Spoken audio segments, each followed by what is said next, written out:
break, and for those of you that are feeling totally comfortable, you'll have an opportunity to leave early.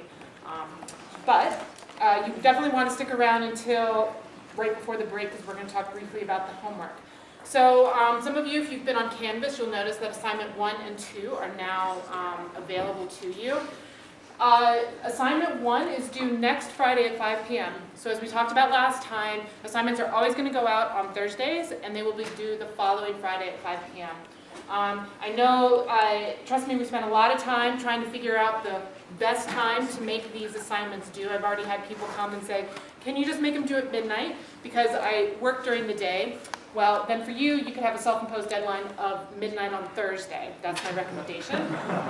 We're doing this really because what we found in the past is that people often have questions up until the very end. Friday evenings, we're really not going to make the TAs stick around until midnight in order to answer questions. We want to make sure that there's people available to you, and we're going to ensure that up until 5 p.m. on Thursdays. I'm sorry, on Fridays. So assignment 2 is also out. Well, I should say I'm going to go over briefly assignment 1 today, just to talk about expectations in general for assignments, where you can find them, what to submit, and things like that. We posted assignment 2 not because we're going to really talk about it much at all, but because we wanted you guys to get a sense of what you can expect going forward, because assignment 1 is a really pretty straightforward Java primer.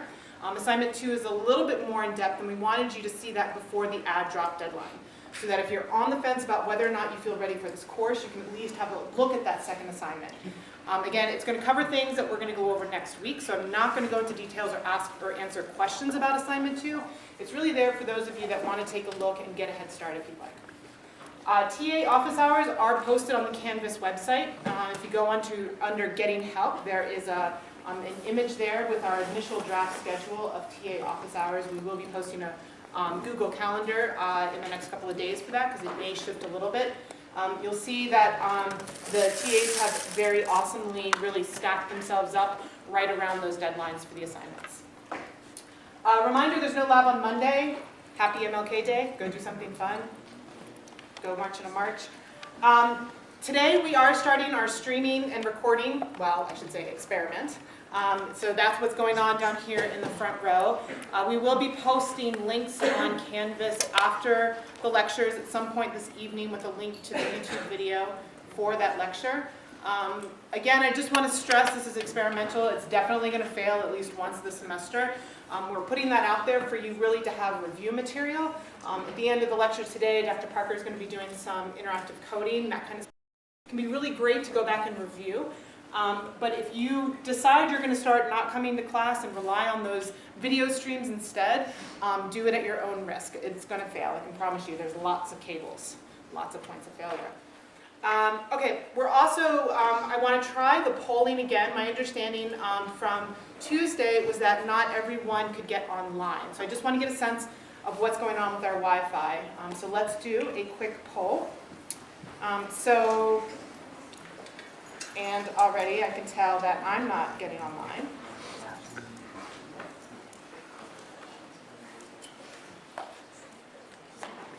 The person from the IT department, is there someone was going to come today? I guess I'm not here. All right. Let's just see if I can do that again. Are any of you seeing the poll? Anyone? Use data on yourself. Yeah, you can use data, but I don't think, because I can't load it, I don't think. Is it broadcasting? Is the poll broadcasting for anyone? Ah, yeah, there we go. Okay. Your favorite thing to do in Utah is? You have to select one.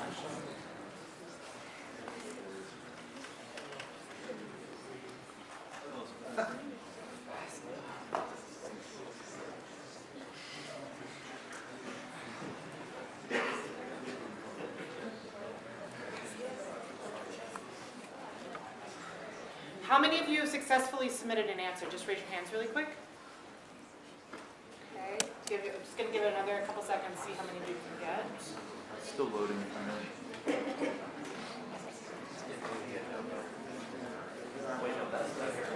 How many people have not been able to load the page at this point? Raise your hand if you haven't been able to do it.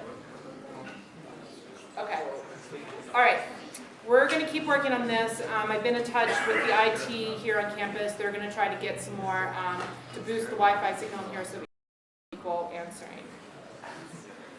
Okay, so that was that's polling the poll, which as I guess it's about maybe 60% of you were successful there.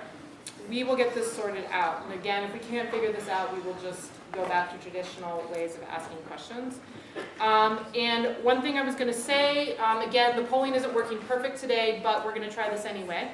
I mentioned in class last time that we're also going to experiment, because this is such a large class, we want to make sure everyone feels comfortable asking questions and gets a chance. We're going to be using this polling software also for Q&A. So what I mean by that is now on the Canvas page, there is a link down here, questions during lecture.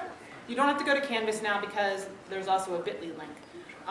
But if I can get this to load, under this link, questions during lecture, there is a link for you to go to a poll where you can put in a free-form text question. You know, oh, back on slide 15, what did you mean by blah, blah, blah, or something like that, okay? And the thing that I really like about these open-ended questions is that you can also see, if you're on this website, on this polling site, you can see what other people have asked. So if you have a question, you may see that someone else has already asked that question, you can upvote it. So that way, Dr. Parker is going to be moderating that Q&A board for now. And that way she can see which ones, you know, if multiple people are upvoting a question, that's clearly really important, and she'll make sure to totally interrupt me and make sure I go back 5 slides ago and cover the thing that we had a question about. Again, this is a big experiment. We're not sure how it's going to go. If it fails spectacularly in the next couple of lectures, we're going to, you know, abort this and go back to traditional Q&A. But for now, if you have questions during lecture, if there's things I say that aren't clear or something like that, go ahead and use that polling, this link right here, or that bit.ly link right there. We'll resolve to it to type your question in, and Dr. Parker's going to keep her eye on that. Any questions about that? Put it in the Q&A. I'm kidding. Seriously, any questions about that? Okay. Yeah. Can you put that link on this side too? I'm not going to, but I'll leave this up for a second. If anyone wants to just get that typed into a browser tab somewhere. So if this works well, what I recommend is at the start of class, you just go to that Canvas site, click on that link, and just have this page loaded. All right, here we go. Okay, so what did we talk about last time? We talked about a lot of nuts and bolts things, but as far as class content goes, the most important thing we talked about was this notion of N. And the fact that in this class, we no longer care just about you getting your algorithms correct, but we care about how efficient they are. And the way that we discuss efficiency has to do with this letter N. So N refers to an unspecified integer quantity. It's really the problem size. It's the number of things that you're going to do your work over, such as if you're sorting an array of n numbers, searching for an item in a set of n items, and so on. And so the work required for any one algorithm is going to be is a function of n. We looked very briefly at 2 different sorting algorithms, so 2 algorithms that do the same thing. And we looked at what they looked like for small n. We saw that if I only have somewhere from 10 to 100 items, that if I have these 2 sorting algorithms, I can see how much time they took to do the work, and we see that the red one is not as good as blue. But as we start increasing n, we see this interesting thing where suddenly the blue starts becoming way worse than red. And when we get to a much larger number, in this case something like 10,000, there's a huge difference in the amount of time it took to do the work between those 2 algorithms. And so the takeaway from this was that we no longer care about small n when you're dealing with 10 or 50 things. In this course, we care about when you're dealing with lots and lots of things, because that's when complexity really becomes important. Okay, so these 2 algorithms are ones that we're going to talk about in a couple of weeks. One is selection sort and one is quick sort. And I just want to point out that for both of these, for these algorithms, or specifically for quick sort, it kind of depends on the way that on the initial conditions of your items that you get. We'll talk about this more again in a couple of weeks, but just know that we're going to develop skills to be able to do this kind of analysis to understand in my best case, what can I expect? In my worst case, what can I expect? And so on. All right, great. So today, what are we going to do? First disclaimer, this class is not about teaching you Java. That was 1410. If you don't know Java or don't feel comfortable with it, this is not the class for you. However, today and next week is going to be covering some basic Java as well as object-oriented programming ideas, just to make sure that we're all on the same page. I think today in particular, many of you are going to be like, oh my goodness, I just need to fall asleep. So I'm going to go through things really, really quick. And then we're going to take a break, and for those of you that are feeling super comfortable with the content, you'll be free to leave.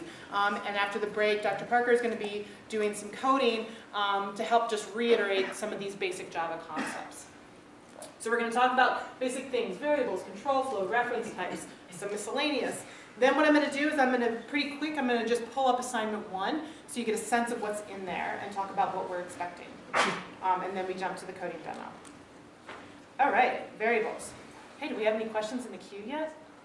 No questions. Great. Everything's clear, as it should be.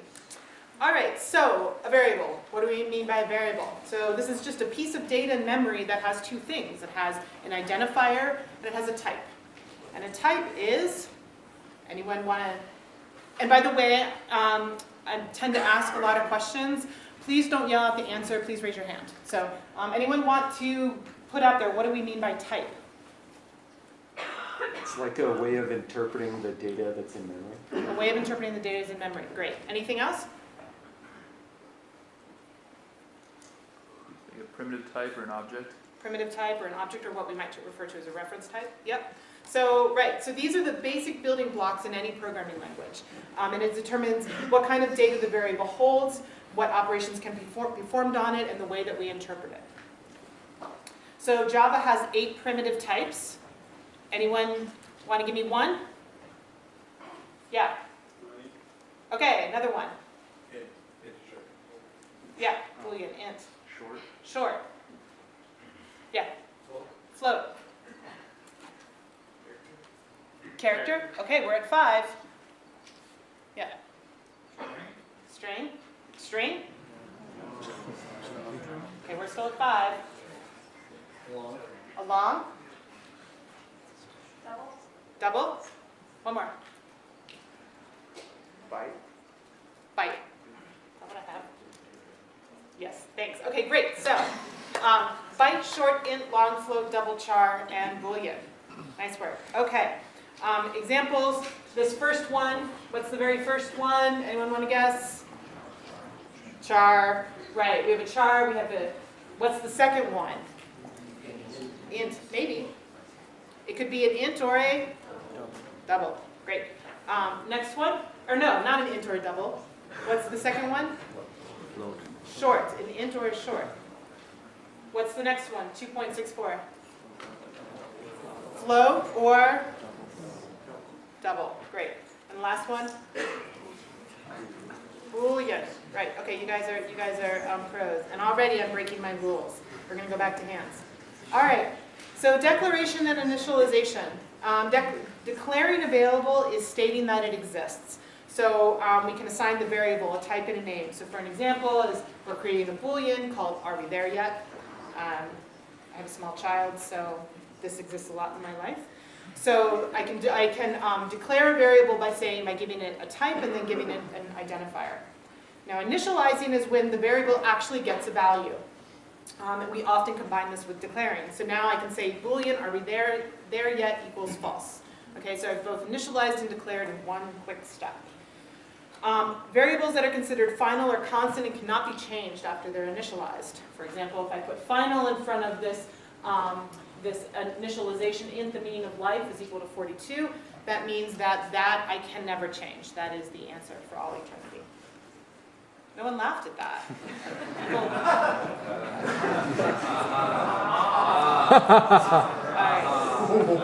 Okay, you guys are going to be so sick of my horrible jokes by the end of the semester. Professor Meyer, there's a couple of requests that you use the mic, which I have ignored because I don't think we can do that on the fly like this. So I just want to say we will look into using the mic later. Please do not keep posting about that. Okay? Also, don't ask a stupid question. I'm just ignoring it, but it's taking up time and bandwidth, okay? Like, what is Java? That's a stupid question.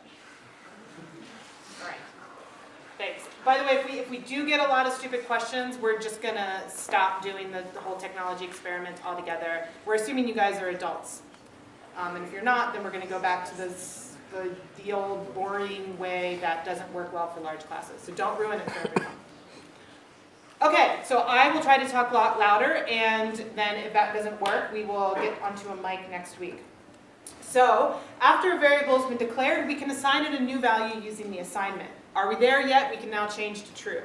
And then we can also use arithmetic operations with assignments. For example, if I'm computing an age, I can say someone's age is the current year minus the birth year. This should all be really straightforward, guys, I know. All right, so we can talk about operations here. So we have explicitly supported operations for primitive types. We have what's called binary operators versus ternary operators. Anyone want to raise their hand and let me know what do we mean by binary operators? Yeah. Like operators that operate on booleans, like the and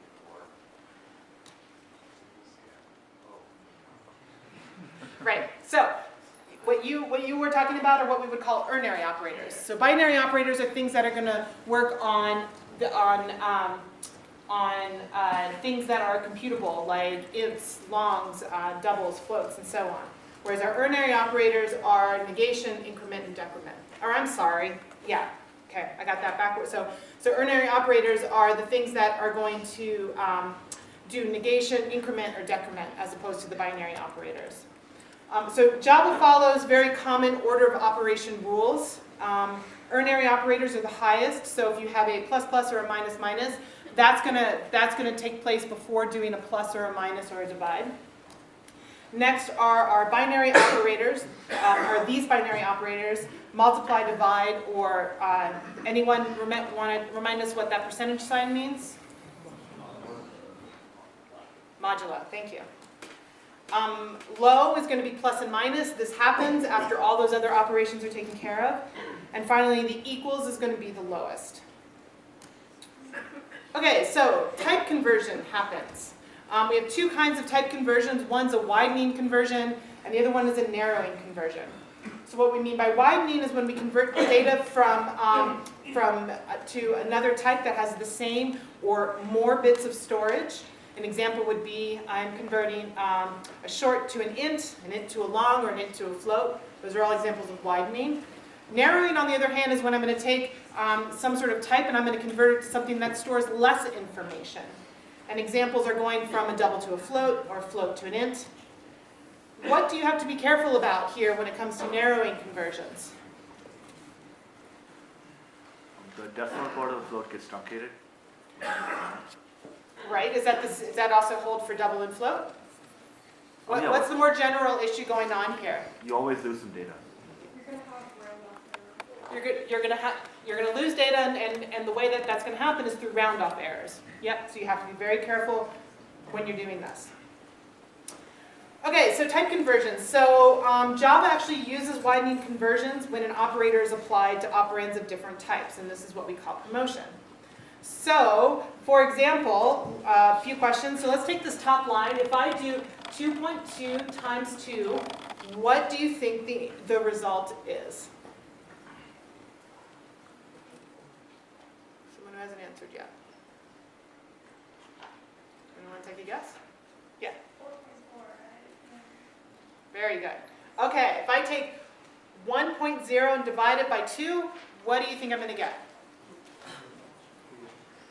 You can raise your hands. Please don't yell out. Very good. If I say double x is equal to 2, what do I end up getting? It assigns 2.0 to x, yep, as opposed to just 2.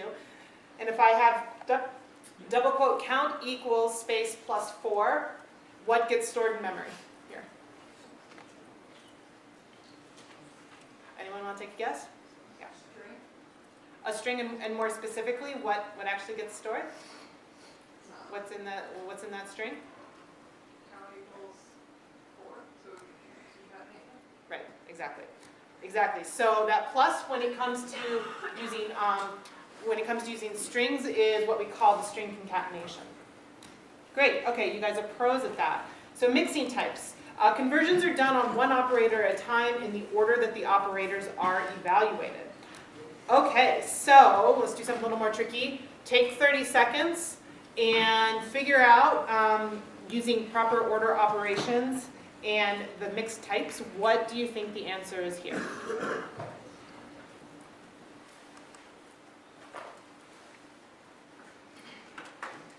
people a minute.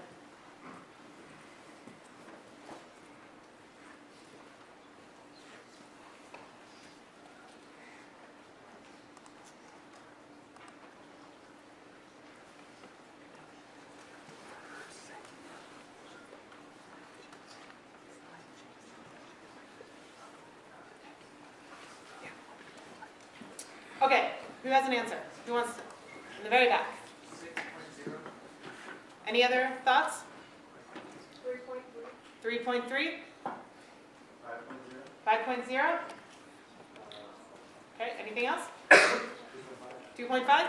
Anyone want to put, yep? 3.0? All right, answer, 5.0. Okay. So when we evaluate this, what is, as we're going through, so I start with, what's the very first thing here that gets evaluated? Anyone want to raise their hand and tell me what's the first operation that happens? Who hasn't answered a question yet? Hands up, yeah. 3 divided by 2. And what is the type that comes out of that? Correct. Okay, and so then what happens after that? What's the next thing that happens? It multiplies by 3 and becomes a double. Multiplies times 3.0 and becomes a double. Right. And then what? 8 divided by 3 is evaluated. 8 divided by 3 is evaluated. Correct. And what comes out of that? 2. Yes. Or yeah, integer, sorry. An integer, yes. Okay. And then what's the last thing that happens here? Who has an answer? Yeah. Your 3 and your 2 are added together. 3 equal double. Right, exactly. Great. Okay, so let's try another one. We won't go through it in so much detail. One more time.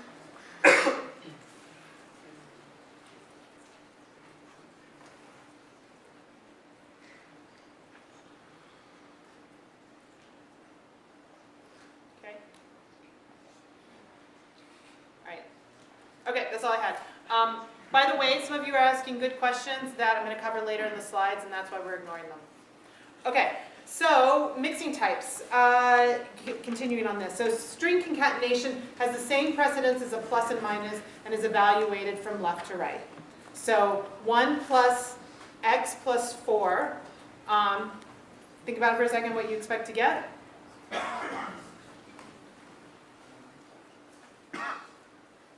Anyone want to spit out what they think the answer is here? Yeah. Yeah. 1x4. Exactly. Okay. 2 plus 3 equals plus 2 plus 3. Anyone who hasn't answered yet? 2 plus 3 equals 2, 3. 2. Yep. Great. What if I give you this? 1 plus 2 plus 3. Just 1, 2, 3. So why was this one different? Yeah. It's because we add 1 and 2 together without adding it to the string. Right. So the 1 plus 2 that happens first is not a string concatenation because we don't have a string yet. So that actually does the arithmetic operation. Okay, one more.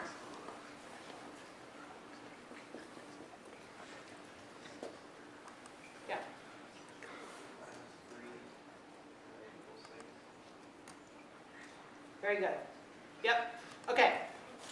Oh my gosh, I have one more. Oh, we'll skip that one. Let's keep going. Oh my goodness, look how many. Ah, that was the trick. Okay. So why is this last one an error? Anyone want to take a? Anyone want to? Who hasn't answered a question yet? Yeah. You're mixing types, like you're mixing a string with integer, and that doesn't work. There's no way to convert them. Right, we do a string concatenation with the x and the 4, but then now we have a string and we're trying to subtract a 1 from it, and that doesn't make any sense, so that's why we get an error. Great, okay, so typecasting. Typecasting tells Java to convert from one type to another. So for example, if I want to convert it into a double, I can, in order to force floating point division, this is an example of doing that. I can also truncate a double to an int by putting an int in front of it after I've done the division. That's all I was going to say on that. Okay, so basic assignment operator is the equal sign. We can combine that with arithmetic operators to do shorthand, such as plus equals, minus equals, multiply equals, and divide equals. And then also our ternary operators that we saw a few minutes ago can be used separately. They don't actually have to happen within a larger statement. So if I have this statement, just think really quick what gets printed out. Anyone have a guess?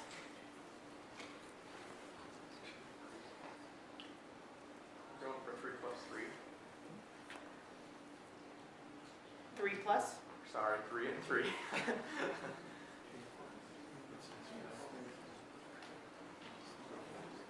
How many people agree with that? 3 space 3. I should have asked a poll question. It would have been a great poll question for the half of you that can log on. Does anyone think it does something different? Okay, what do you think it does? What do you think it does? 3 space 4? Okay, how many people thinks it does 3 space 4? How many people thinks it does 3 space 3?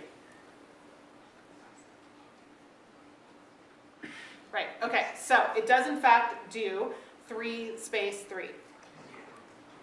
And you know why? Wait, am I wrong on that? I'm wrong on that. I'm wrong on that. I'm sorry. Okay, yes.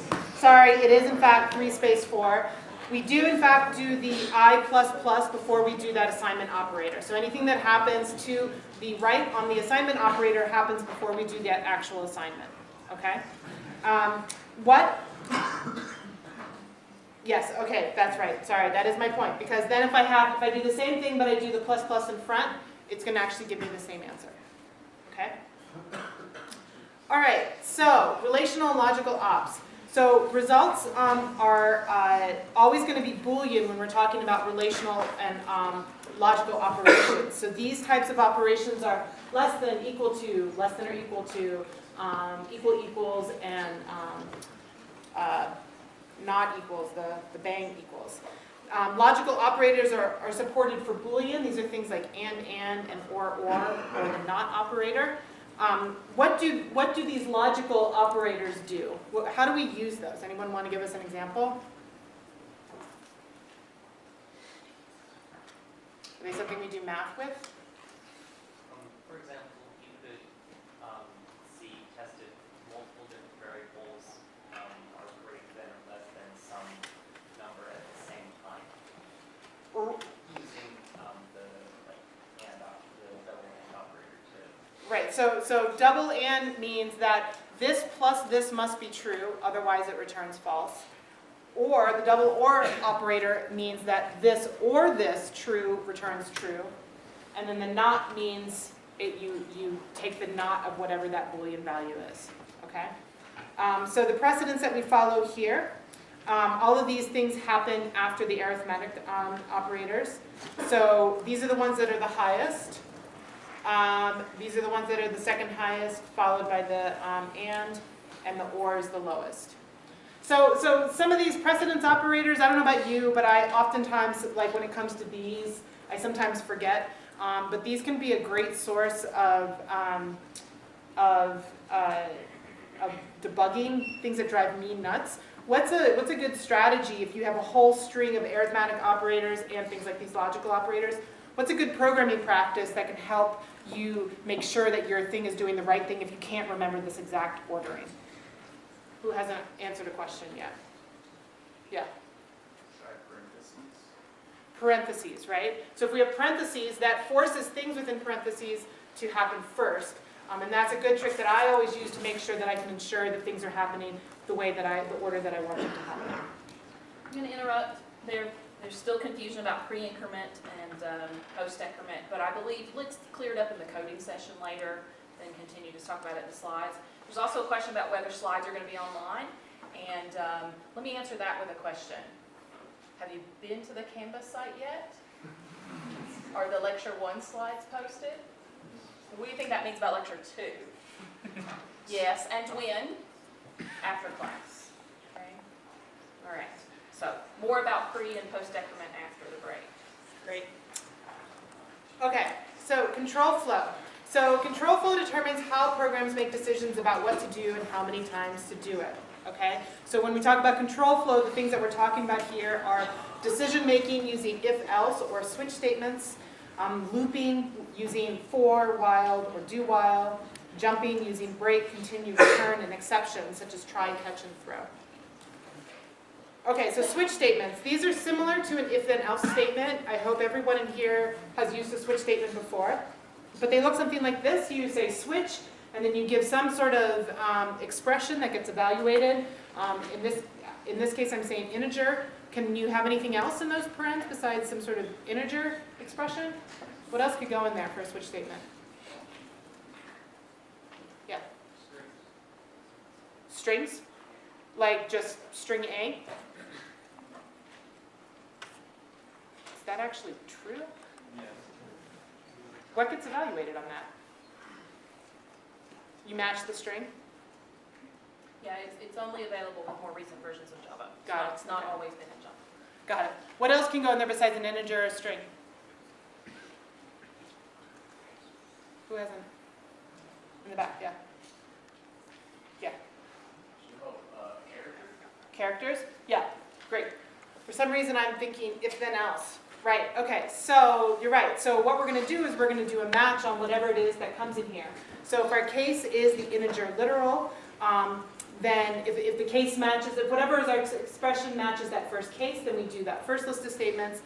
And if it doesn't, then we jump to the next case to check that, and so on and so on. Okay, so execution for a switch statement begins on the blank case that matches the value of the switch variable.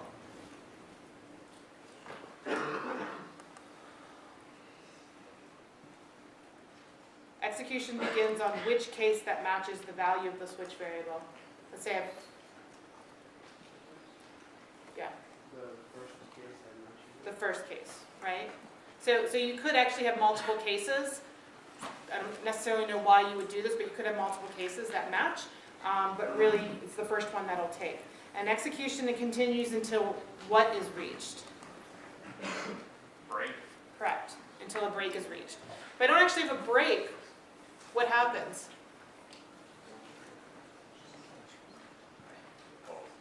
It keeps going. Yep. Okay, so it'll even continue through other cases, and so good coding practice is that you want to break after every case. Switches can use the default keyword, so the default is basically if none of the case statements match, then the default is what happens. Okay, so exceptions. An exception is a special event that interrupts the control of a program. Exceptions are thrown explicitly by the code. And the way that we handle this in Java is we have a try block that wraps any code that might throw an exception. And these try blocks are then followed immediately by a catch block in order to say if this exception occurs, then what am I going to do about it?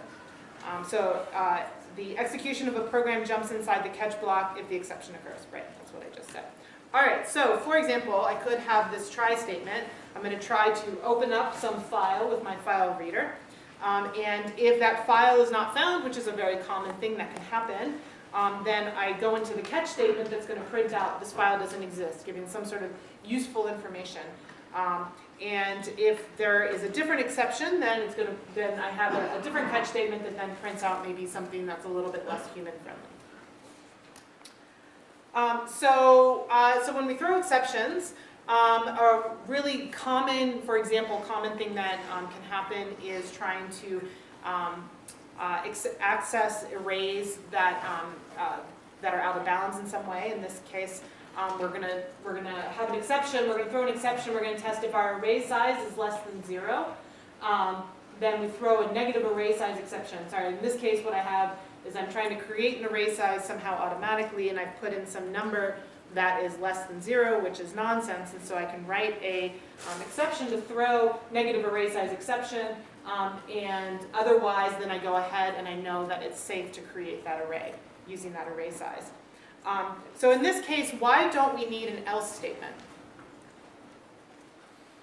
Yeah. Because if you put an else, you put the else and you have nothing in it, because there's nothing to do with, you just keep going with the code. What do you mean you just keep going with it? You could put an else and have the brackets but have nothing inside it, and then just keep going with the code. Right, because if I don't, obviously if I don't throw this, then I'm going to keep going with the code. But if in fact I throw this this exception, then I know that my code, I'm going to do hopefully something sensible, and I'm not going to go on into the rest of the code that these things could break. So there's many subclasses of exceptions. I hope most of you have probably played with these in Java already. You can define your own. Okay, so that's exceptions. So let's quickly talk about reference types. This is, of course, what starts to make languages like Java really interesting. So all non-primitive types are referred to as reference types. So most of what you work with and will work with in this class are going to be reference types. Anyone want to remind us what we mean by a reference type?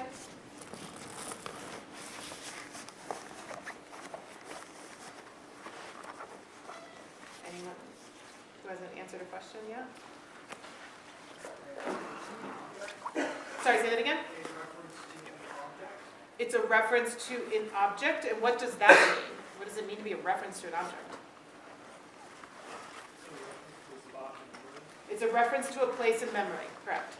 Yep, so it's a variable that stores the memory address where an object or some group of value resides. So for example, let's say I make a reference type called a point, and I declare P1, P2, and P3.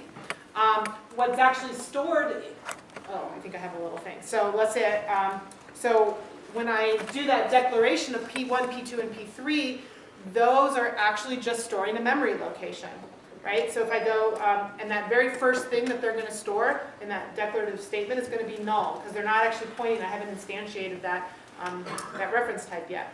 So the next line in P1, I create a new point. I create a new point and I give it those two values, and so now that P1 variable is actually storing the memory location of where that data sits. And then I say P2 is equal to P1. What goes into P2 when I say P2 equal to P1? 1024, correct. Yep, because when I say P2 equal to P1, what I'm saying is copy whatever is in P1, which is just a memory location, into P2. And now when I say P2.x equals 2, that changes the value that's being stored there. Okay, great. So the declaration of a reference variable only provides a name to reference an object. It does not actually create that object. That's what we just saw. Declaring only creates the name for that object. So after declaring point P1, semicolon, the value stored in P1 is null, right, great.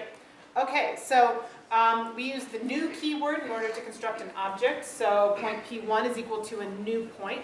And that actually is going to instantiate that point object in memory.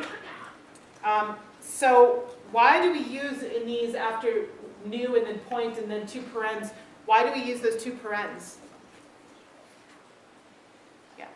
Because calling it a constructor method. It's actually calling a method, correct. So that's what's called the constructor. All right, so operations on reference types. So we can use things like equals, double equals, and bang equals.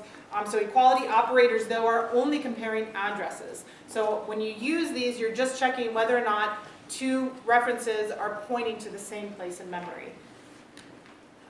So if I have the same example. What does P2 equal P1 return? True. That's right, because they're resolving to the same, they both are storing the same memory value.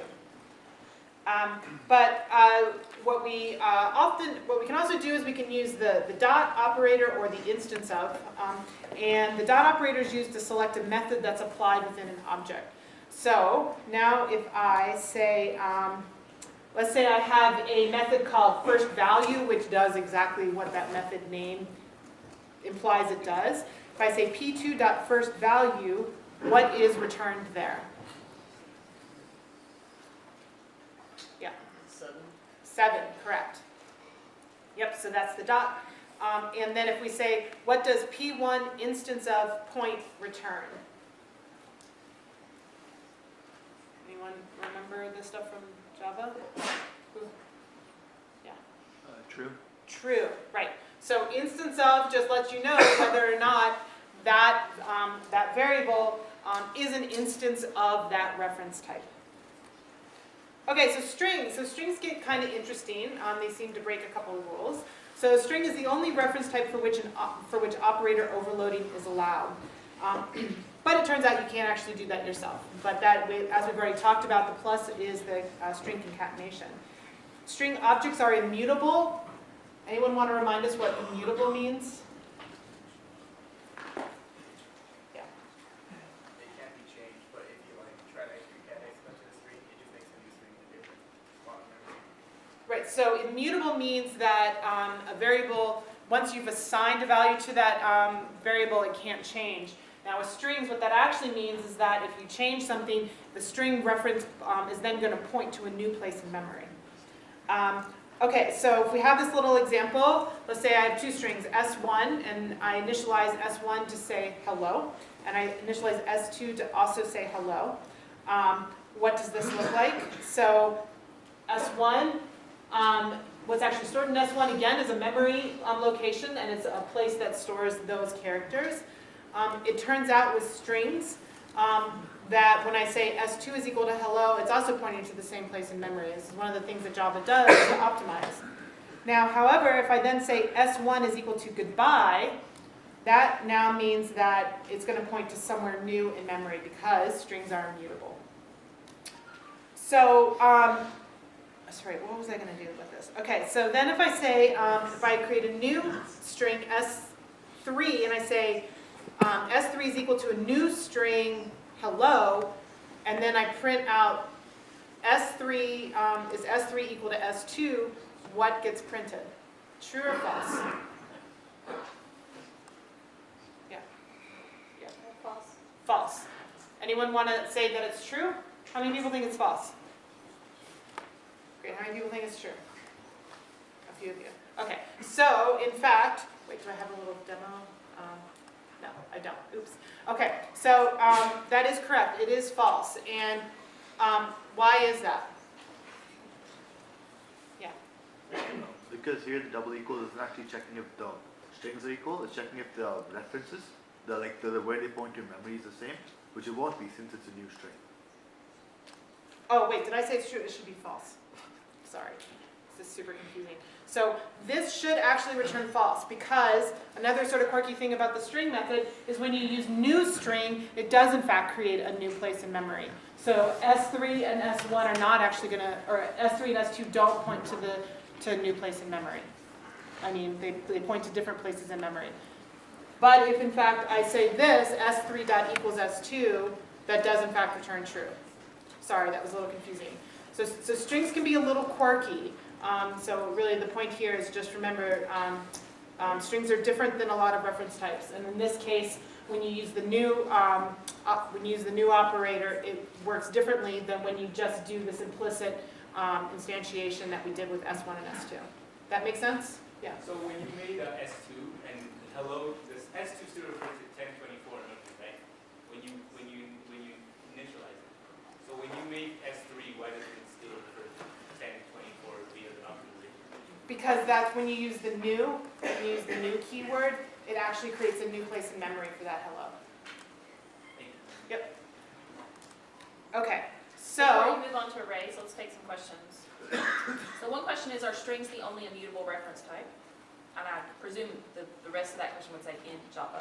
In Java? It's a great question. I actually don't know that. Yes, it is the only immutable type. So going back to switches, why would you use a switch instead of an if statement? That's a great question. Anyone have a thought on why you would use a switch instead of an if?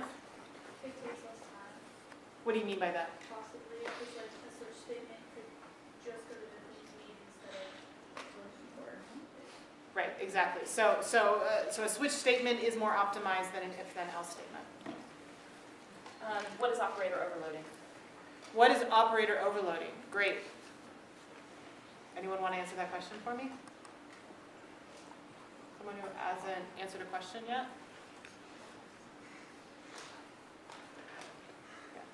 So it's when an operator has more than one use. So in Java, it's when the plus sign can be used to add two numbers together and concatenate strings. And it's using the same symbol as overloaded, meaning it has more than one use. Right, it has more than one use. So a really common example of this that we only talked about briefly is with constructors. So you have that double paren, I say new point double paren, and that double paren says call constructor. Well, if you don't put anything in it, it's a default constructor, but you can then overload that constructor with, I can say, I could define a constructor to take two integers or two floats or something like that. So that's the overloading as well. And then, sorry to take you back, but I believe about slide 38 or 37, your point example. So, by the time this question got up there, this slide was already down, so I couldn't quite see, but yes, okay, I understand now. So the question is, would p2.x also change p1? Great. What do you guys think? So I've set P1, I've created a new place in memory, or I've instantiated it to this 1024. I then say P2 equal to P1, and we determine that when I do that, then the references, the addresses are now the same, so they point to the same place. So now when I go in and I say P2.x is equal to 2, if I then print out what P1.x is, what do I expect to print out? Anyone want to say what you think you print out? 2, right? So now what I've done is I've done this P2.x is equal to 2, but because P1 and P2 are pointing to the same place in memory, P1 is also, if you do P1.x and print that out, it will also be 2. That was the question, right? Yeah, Okay. good question. I couldn't quite see it, but yes. Excellent question. Two more very quick things. If we have a specific question on a slide, should we post the slide number in our question? That'd be fabulous. Thank you. And then finally, do we need to remember definitions for tests? I'm not sure what definitions mean, but you need to remember content for tests, yes. This is 1410 content. We are not going to explicitly test you on this content. You've already been tested, okay? This is just a review to get us on the same page. And that's all for now. It's partly also why I'm going, I feel like, at the speed of light through this. Okay, so, where did I end up? Arrays, okay. So let me just do a quick check. I want to make sure we leave some time for the coding stuff. All right, it's going to go quick. So arrays. So an array is a mechanism for storing a collection of identically typed entities. So you can't, in an array, store both a point and a string and an integer, with some exceptions. So in Java, arrays behave like objects. And so the bracket operator indexes into an array so that you can access an individual entity. And it turns out the bounds check is performing automatically for you. So by default, array elements are initialized to 0. So when I create a point array and I initialize 10 of those, each one of those values, each one of those points has a value of what? 0. Yep, so that's the default. Unless I do something where I initialize the values down here using curly brackets, how big is prim array after I give it those, after I have those curly brackets? How many elements end up in that prim array? You want to guess? What size is that array? If I say size of, what's it going to give me? I guess you don't have size of with an array, but 3, right. So there's multiple ways to initialize arrays like this. Okay, but then array list, which is what we're going to work with a lot in this class. So an array list, which is from the collections library, mimics an array, but it has the wonderful advantage that it allows for dynamic expansion. I have this bit of code, I is equal to 4, and let's say I'm going to have some function modify integer. When I print out I, do I get 4 or do I get something else? How many people think that I get 4? How many people think I'm going to get something else? Ooh, okay. Let's try that again. Most of you have 0 opinion. Take a second, think about it. Okay, so int I equals 4. I then pass it into this modify integer that changes the value in some way. And then I print line. Am I going to print out, how many of you think I'm going to print out 4? How many of you think I'm going to print out something not 4? Okay, so the answer is in fact 4. So this is what we mean by copy by value. So what happens is, what's getting passed into modify int is the value 4, but in that function, there is a local integer variable that's storing that value 4 that I then modify, but that's not changing that initial I variable at all. So I stays the same.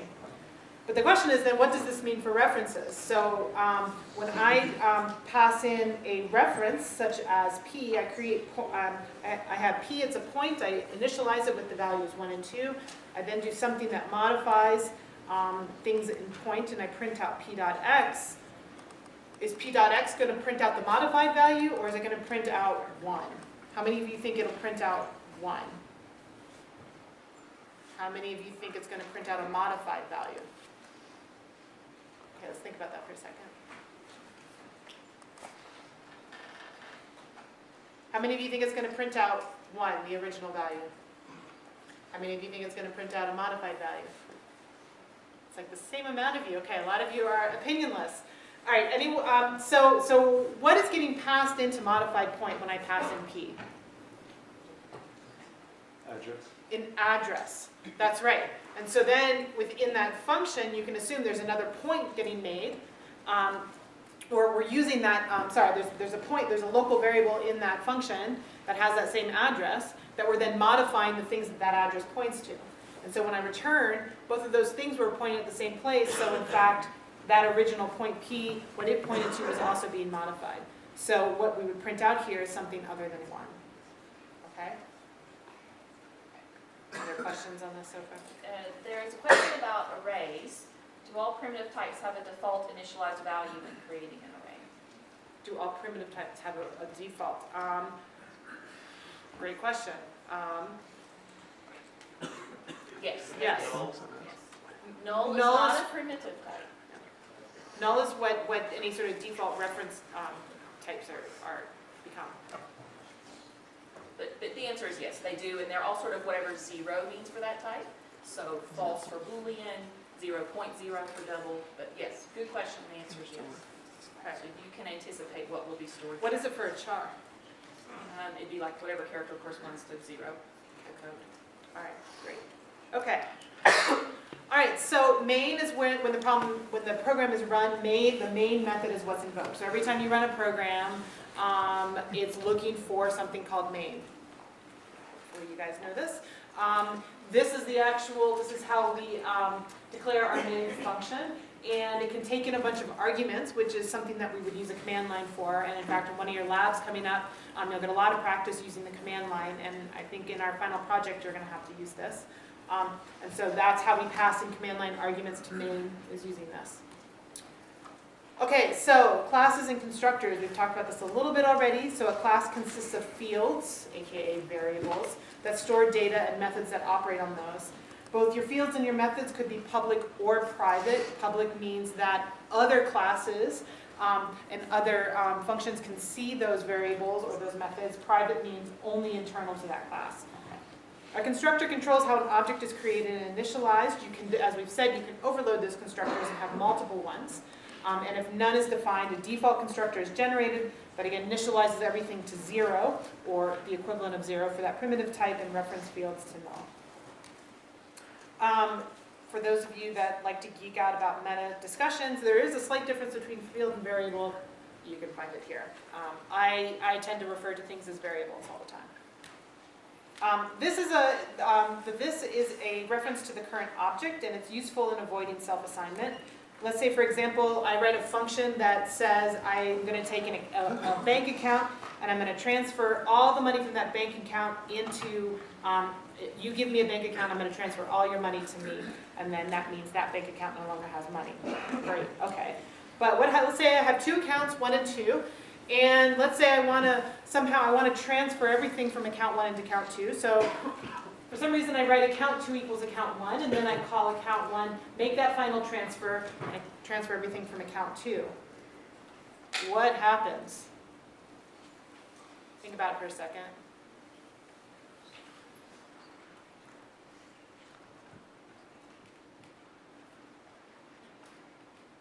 Okay, what happens? Are you like doubling whatever it is? So account 2 would just be account 1 times 2?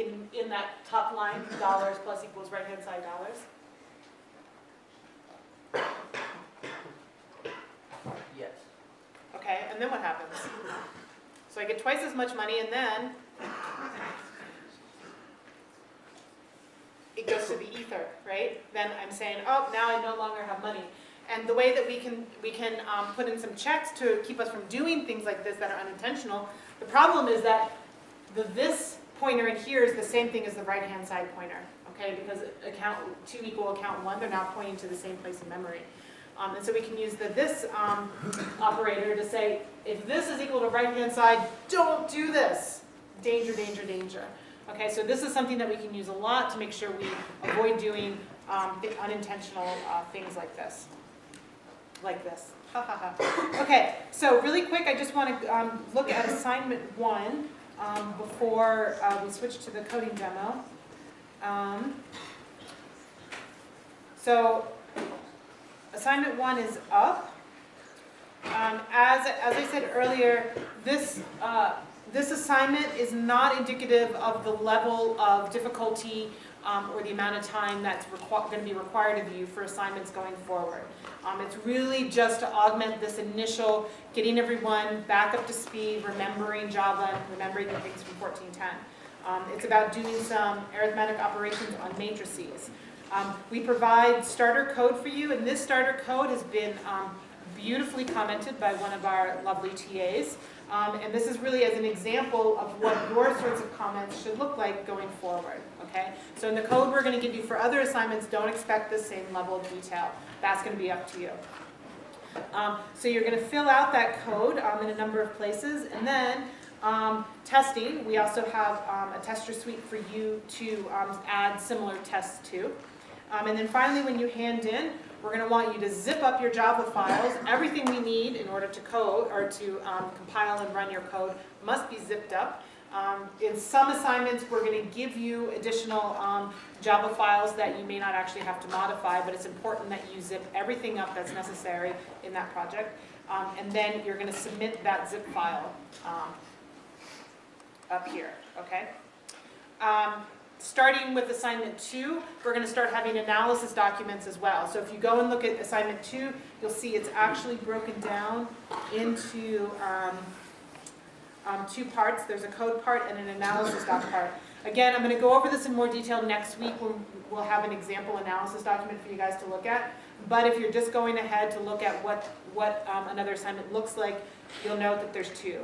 So there's a code portion, and then there's some questions that you'll answer at the end. All right.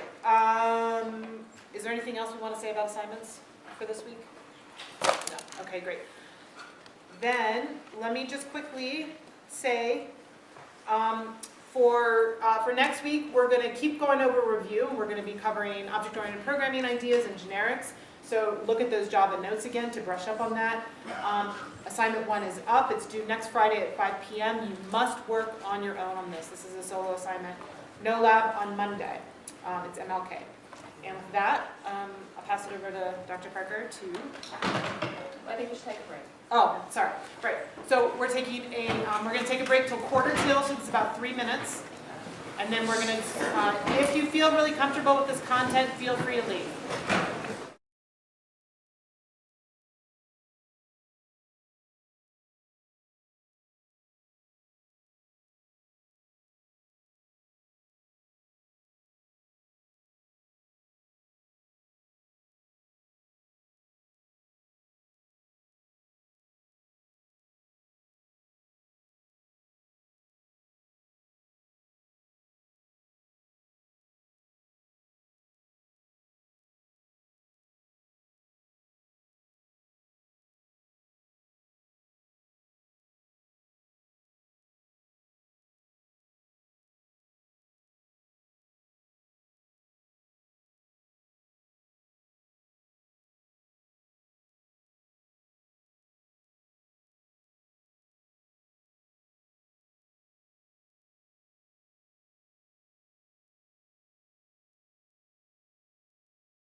camera. Okay, let's get back together. We don't have a lot of time left, and that's okay.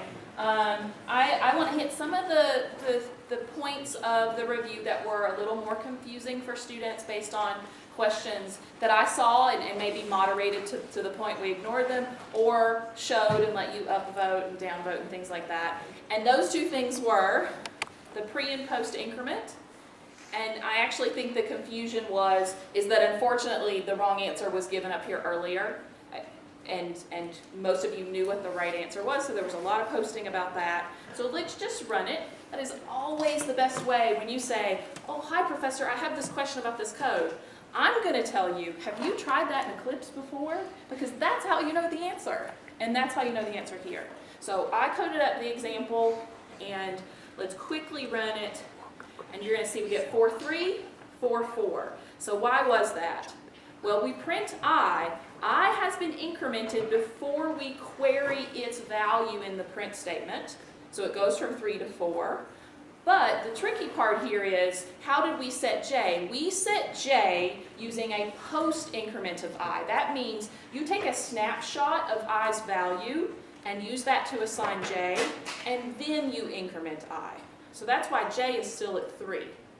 The difference for the second example is that a pre-increment does the increment and then takes a snapshot and says, what's i's value? And that's how it assigns j. So there we get 4, 4. Does that clear up the confusion? Okay. Yes? Does that mean the post-increment operation is in lower precedence than assignment? Is in a lower precedence than assignment. That's a good question. It actually doesn't mean that. It comes down to the semantics of the pre and the post increment. All right, so it's a little different from that, but that's not an unreasonable observation. Yes. Okay. Jack. For other assignment operations, the expressions fully evaluate first, right? Yes. Yes, so this is an exception. And what Jack said, because you probably couldn't hear her, is that for other expressions, which you're using in an assignment, they're fully evaluated before the assignment happens, and that is true. So this is very much an exceptional thing. And let me just say this. When you write code like this that does this very clever, like, oh, I think I'll do a little pre-increment here because I want to, it's not really that good of code because it's hard to read. It does require you, if you don't do this stuff very much, to go, okay, wait a minute. How does that work? You don't need to force your reader to think that hard, okay? So you don't need to be clever, all right? But you should know what it does in case you read it in other people's code, okay? The other thing that seemed a little confusing as we were going over it is parameter passing and how primitives are different from references, and then strings are sort of a special reference. So I anticipated that confusion because it is always confusing for students, okay? So you were told these things in 1410. I'm sure there was instruction on it, but it's just hard. And so you need to see it again, especially because in 2420, this stuff will matter. You are going to write methods that take primitives and take references, and you need to know how to get that desired behavior out of the method, okay? So this parameter passing and the rules and how the rules affect primitives differently from references is very important, okay? So I have some additional examples to what was shown in the slides, and we're going to take them one at a time, okay? So here's the first part. We're in main, and we have a primitive integer type for A. We set its value to 5. I'm going to print what its value is before. Then we're going to make a call to a method that's called change int param and pass a copy of A's value. And then change int param, as you can see, is going to set I to I plus 1. And then after the call, we're going to ask again, what's the value of A?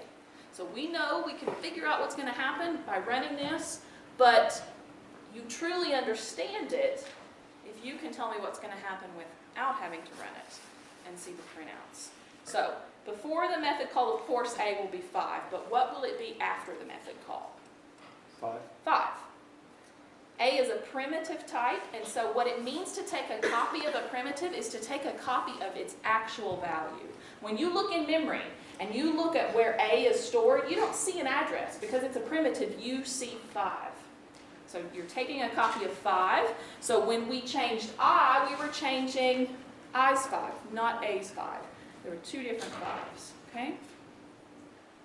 All right, let's try another one.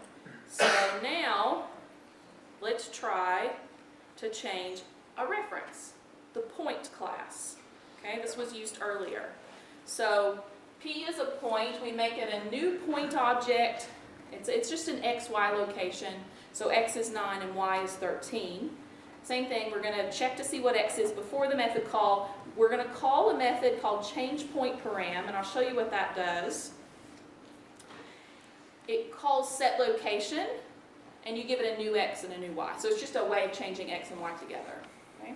So we're going to change x to 2, and then we're going to query what P's x is after that method call. So one of the questions that came up on the poll was, you know, is this copy by value, does that only happen for primitives? No, that is Java's rule for parameter passing no matter what. It's just that references are so different from primitives that the behavior is different. Because when I make this P, do I make a box, call it P, and that's where I'm going to find 9 and 13? No, we saw in the slides you're going to do what?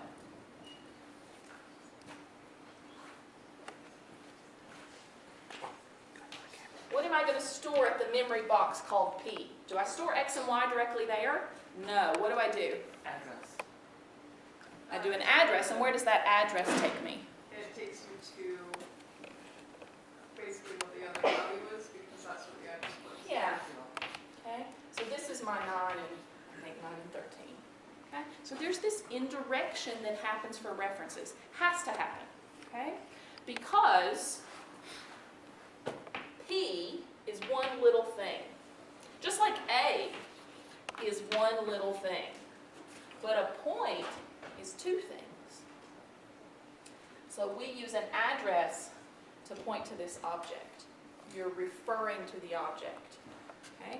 So copy by value happens the same way, but what are we copying? P's address. And I didn't write a numerical address here. I drew it more like you would. You're pointing to that thing. Okay? So in our method, the point is called B. So I make a copy for the parameter. It gets a copy of P's value, but what is P's value? Yeah, it's an address. It's that pointer. The point's there. So when I say b.setLocation to 101, I'm making a change to the only point that exists. There's not 2 points, there's 1 point. So when we return and we ask what is P's x, it will be 2. Okay? Arrays are similar. Arrays are also reference types. So I've made this array with a few things in it. And I'm going to pick on the third item by indexing by 2. So before the call, it's 78. Let's see what the method does. So this is change array param. Oh, it sorts. Okay. So the name of the array in the method is called I. We're sorting I. When we return, who thinks they know what array at index 2 will be? Would still be 78. It'll be 45. Once again, I have a box that I call ARR, and that points to this bigger thing, which is an array of 4. 78 was the one at index 2. I make a call to a method. The only rule in Java says, make a copy of that argument. So in the method, the array argument is called I. I make a copy of this address, which points me to the same place. So this is the array I'm sorting. And 45 will end up being the third thing. Quick question. Yes, Will you be posting the code after class? of course. Okay. I think you don't need me to tell you about this last one. string s hello world. We're going to call a method called change string param. Here's what change string param looks like. We're going to replace all L's with S's. So what will we print after the method call?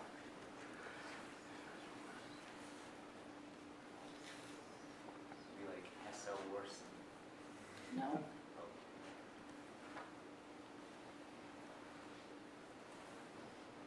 Hello world. Yeah, it'll be hello. Well, it was hello world, exclamation point. Did you add an S? Am I looking at the wrong one maybe? It's up here. System print out. Oh, okay, I'm looking down where. Yeah, you Sorry. were. But I knew you knew it because you didn't change hello to the S's. So tell me why you didn't change it.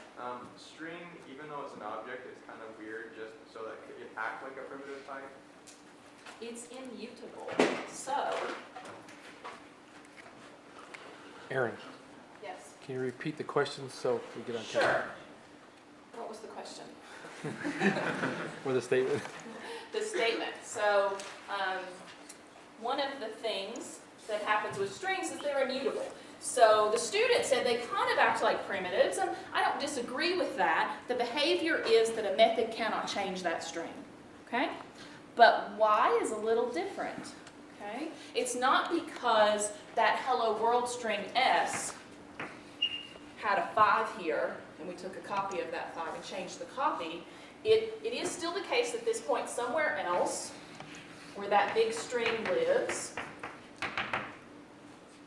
Strings are immutable though, so when we go to our method, and here, you know what, we also called this one S. That's okay, they're different scopes. They get different memory addresses. So here, we're passing that, but as we make that new string to do the replacement, the S points somewhere else. HESSO and so on. This was our S from main, okay? This was our S from change, ... okay? This is the one we still have when we return from the method. Very quickly, because I know we're running out of time, I want to make it even harder, as if this wasn't hard enough, right? Okay, let's go back to point and array. Those were the two things that were changeable by the method. But does the method always change them? So here's one example. I'm going to take us to change point param 2, and I'll show you what that does.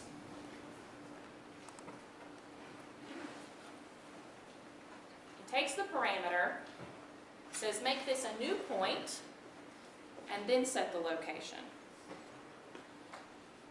When we return from this method in main, will P, our original point, have been changed? The answer was yes. For the other version, is the answer still yes? Anyone I haven't heard from? Yeah. No, because you're creating a new place. Very good. I'm creating a new one, and of course I erased the one I wanted to use. Let's go back to that.